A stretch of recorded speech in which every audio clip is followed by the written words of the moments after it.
My life is all about love and leadership. And it all started in my childhood. I grew up in India. I'm a single mom raised. My father passed away when I was 2 years old. 4 sisters, I'm the only son.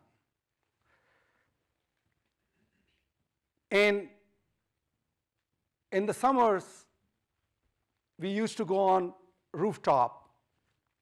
And when you look at India, like when you summers in India, it's not like on the US side. It gets really hot. We're talking about like 115, 120. And there was no air conditioning, let alone water coolers. And it's a brick wall. Houses are brick wall based.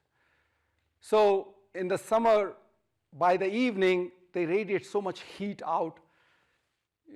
It's unbearable to stay within those walls. So families goes at the rooftop. And the home where I grew up, it was all connected through 4 different roofs. My uncle, aunt used to live across our house. And it's a kite festival. People used to fly kites over there. I was about an 8-year-old boy, running around. And while I was on the other side of the rooftop, I saw my aunt brought mango juice. It was on a steel bowl. The ice cubes were floating on the top of that mango juice. The condensation of the steel bowl, you could see the air drop. The water drops were, you can feel it. And I was very thirsty and tired. So I asked my aunt, hey, can I have some mango juice? And for her, it was like, okay, I have my own family, mango juice, whatever I made, it's for them. And so she shared, go and talk with your mom. I just made for my family. So I ran on the other side of the rooftop. My mom was standing. My sister was sitting. And I pull her sari and ask, hey, mom, aunt made mango juice. Can I have some mango juice? And before I know, I got a slap on my face. She shared, the kid with no father don't deserve to have mango juice. And that kid was a little broken. So life growing up was quite a few burdens. You don't deserve. I used to play cricket growing up. That was my outlet. And kids were not letting me play. Didn't have a gears. Bunch of things. Kids are kids. And I always felt I don't belong. And by the time I reached to my adulthood, there was so much financial burden. My mom figured it out to get my sisters married. In India, there is a lot of dowry system, and then there was a pile of debt. And I felt like I'm all alone. Only son, I had to take care of everyone. And I worked very hard to convert those burdens into blessings. I became very independent, capable, hardworking, and disciplined, and very responsible and committed man. And that's how I ended up where I came to the US and started working for HP. When I look at this Maslow's hierarchy of needs, pyramid, the first three, physiological, safety, and love, that was my life. I had to make it work. But it was a lot of me focus. I used to produce a lot of results. There was no peace inside. Because the peace happens when there is others focused, when you really start thinking about other human beings. I had to survive, and that was all I was thinking in those days. And it is required the me focus to others focus epiphany. And I wrote about this one in my book, and we can talk about that during the lunch breakout sessions, how I got my epiphany. But that requires a question. It must start with a question. And question is, what is life all about? And so for me, when I asked that question, I really got present to my life is all about love and leadership. There was so much dearth in my life of love growing up. And not having anyone around to mentor me, coach me, lead me, created that possibility. And when there is so much scarcity in your life, either you become vengeful or you become resourceful. And I chose to be someone who is resourceful. So when I talk about love, how do I show love? And love is not about feeling good. And in a corporate world, we don't use this word that often. We don't practice. Definitely Evergreen companies, most of you understand the importance of it. But how do I show love? Because when you look at other human being, you accept other human being the way they are and the way they are not. That's love. When you put other people's needs above your need, that's love. But then love also can be treated as a weak word. But love is a very powerful word, where you love someone for who they are and then also deal with what they do if it is not consistent with who they are. So I really explore how do I show love. And there is two important elements are required in love. One is others focused, and then how committed you are.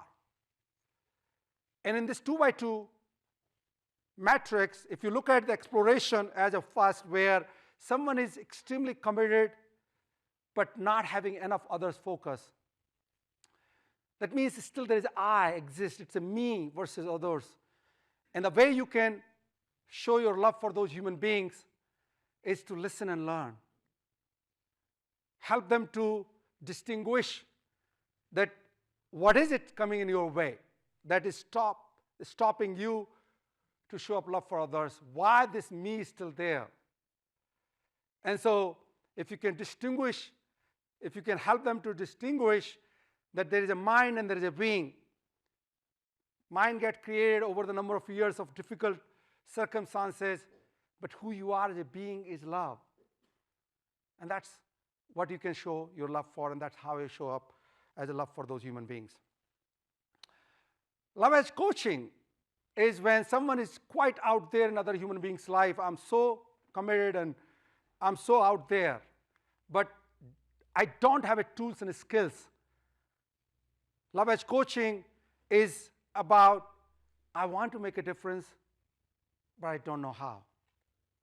And for those human beings, you show love by providing coaching in the form of skills and tools development, and then come along with them as an accountability partner. You make sure that they really do practice love for other human beings.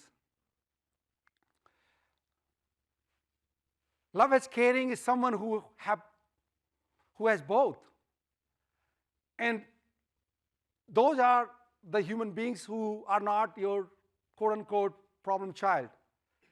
They are just take care of They take care of things. And they get the least amount of your attention and focus and love. And when I really look at those human beings, one of our employees, he was the first employee on the US side. Still, after 13 years, he's the first one to come and last one to go. He always takes care of everything and cannot emphasize enough how much he gives to other human beings. But who is giving it to him? Who is showing up as a love? And so I take a time and make sure that I'm available.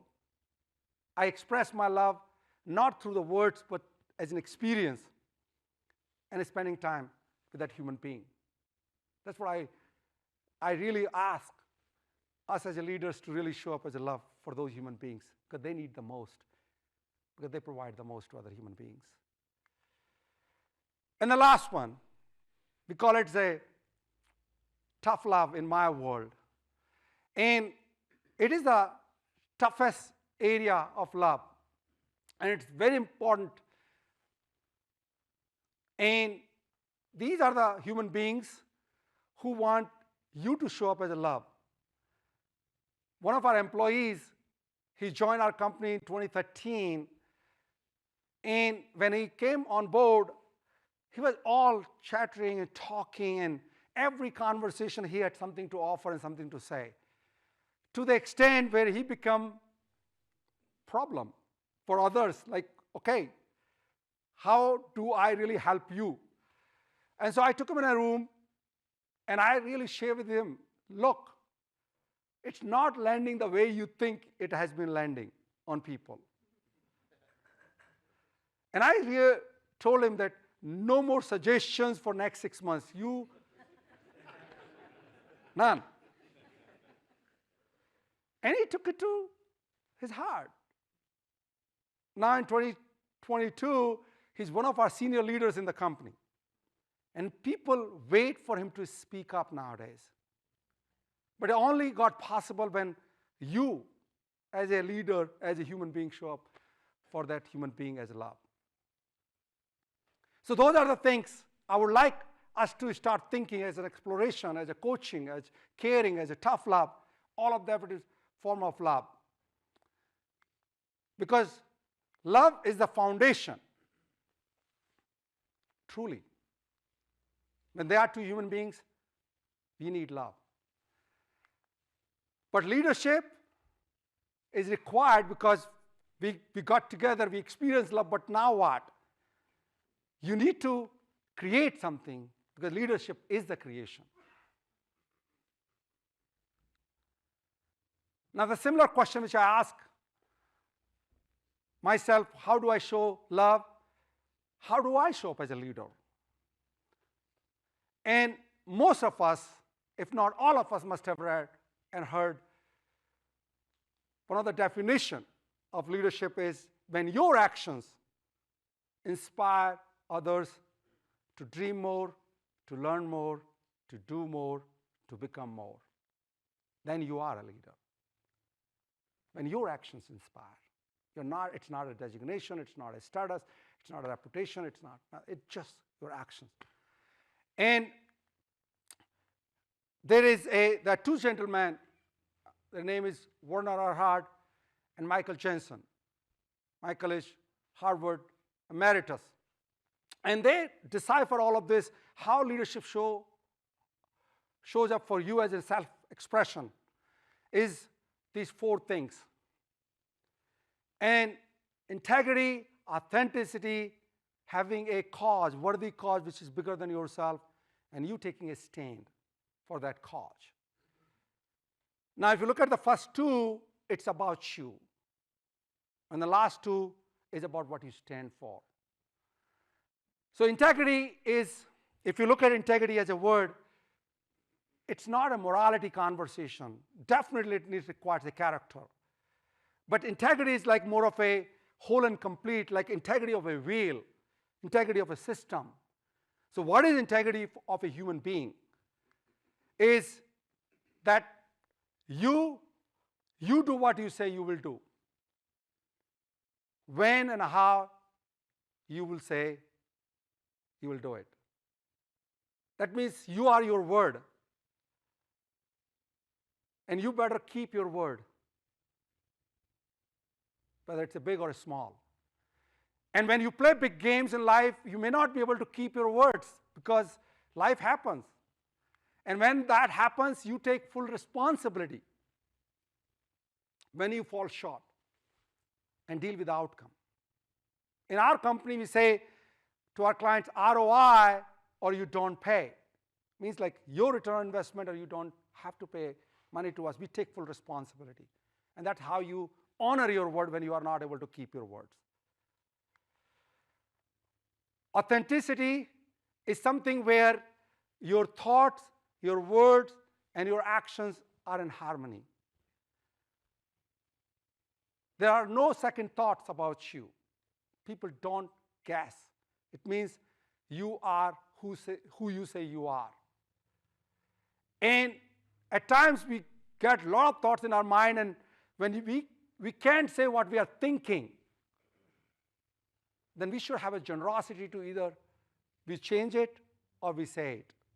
Have a generosity to change those words in our thoughts, or we have a courage to say it. Either way, you better have alignment, because that's how you can be authentic to other human beings. So when you are a person of integrity and authenticity, people tend to believe, they trust you. And then having a worthy cause, having something that is bigger than yourself, taking a stand. Again, big or small, we all are here leaders. Building a company was a worthy cause.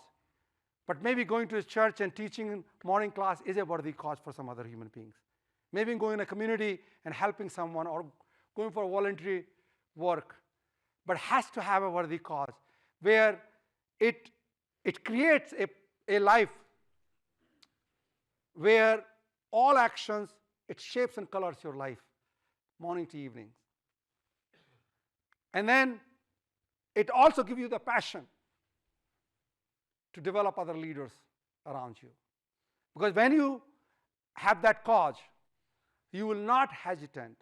You will not shy away to challenge other people, because you want a team of people around you. Okay? The cause is so big and it's bigger than yourself. It's not about you. And the last one, taking a stand for something that you have given your life for. It means you are someone who don't blame or complain.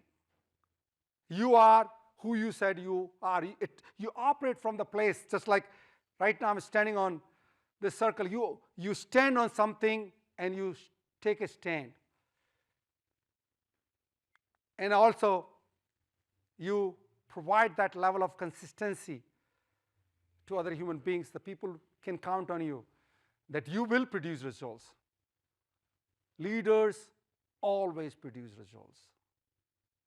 You look around, whether it's a home or an organization, whether it's a community, anything, or it's a country level. The size of the leaders you can measure by the size of results and size of problems they solve. So when you show up for others with, by the way, I'll go back to these are the 5 founders we started, and we are together still, this company. When you show up for others as love and leadership, you create a possibility, tons of possibilities of creation and contribution, truly.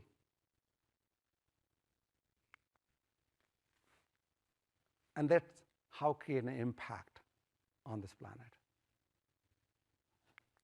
Thank you very much.